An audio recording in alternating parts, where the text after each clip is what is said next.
Hi everyone! Welcome sa ating video. So guys, ito na nga ang ganap namin yesterday. April 2025, moving up ng aking daycare. At dito nga ito sa Dasmariñas, dito po sa Area 1 na bagong tayo ng arena nila. Ang bongga, di ba? Dahil may pa-arena po sila dito. So ito na yung ganap guys, ayan. So ito yung mister ko ay napaka-forma talaga niya dahil akala niya talaga ay makaakit kami sa stage na dalawa at kami po ay makapagpa-picture.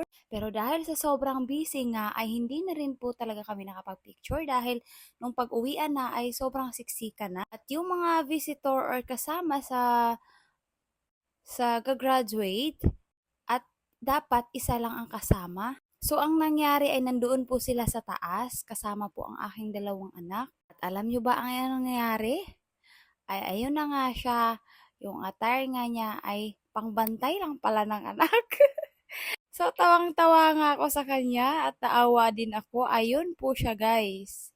So, mukhang nalungkot po talaga ang asawa ko dahil akala po niya talaga ay makakaakyat siya at makapakamay po dun sa ating mga mayor at kagawad. Ang ending po pala ay nandoon po pala siya sa taas at doon po pala siya isampa. Di rin naman po ako na-update sa pagganap na ganito po pala. Okay lang, we're proud of you, Daddy. At least andyan yung presensya mo, nakita mo ang pagganap today. Siyempre, thank you for your support. Congratulations pa rin sa ating dalawa dahil tayo sumusuko dahil kahit minsan kung ano mga pagsubok sa buhay, talagang lumalaban kahit bulad minsan. Ang pagganap din natin guys dahil medyo matagal-tagal din po ito. At buti na lang din talaga nakapagluto ako ng konting pancake at yun nga ang baon namin sa mga bata.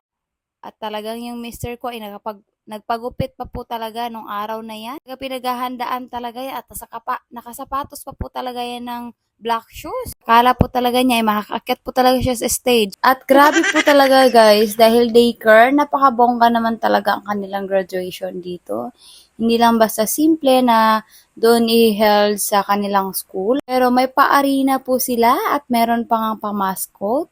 'Di ba? Napakaganda. At ito nga pala guys, yung daycare po is free lang po ito. Wala po kaming binabayaran dito sa kanilang mga gamit at books at ang uniform. Free po lahat yun. Ito po ang kagandahan sa lahat po ito ng mga daycare dito din po sa Dasmariñas, Cavite. Yun po ang programa dito na palibre ni Mayor Jenny Barzaga.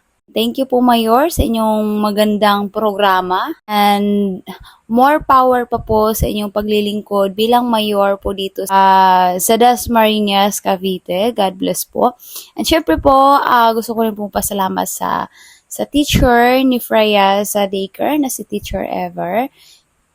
Thank you po teacher sa ano nyo, sa malaking pasensya, sa lalo na itong napakabugnutin din itong akin. Pero grabe guys, malaki pong improvement ni Freya kasi pumasok po ito.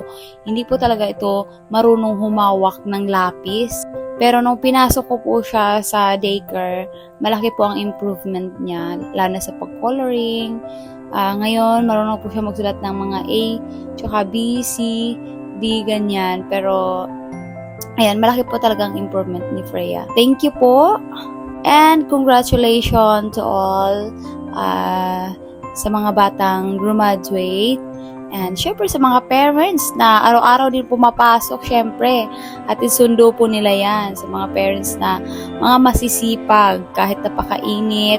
Syempre, kahit busy, so nandoon pa rin po sa kanilang mga anak. 'Di ba ang cute lang ng mga moments na to. So syempre, hindi na po ito mauulit ang kanilang moments na mga ganito. So kailangan rin po natin pahalagahan. So for me guys, sa bawat event po talaga ng mga anak ko, hindi ako mapakali kung wala po talaga ako. So dapat talaga nandun ako guys.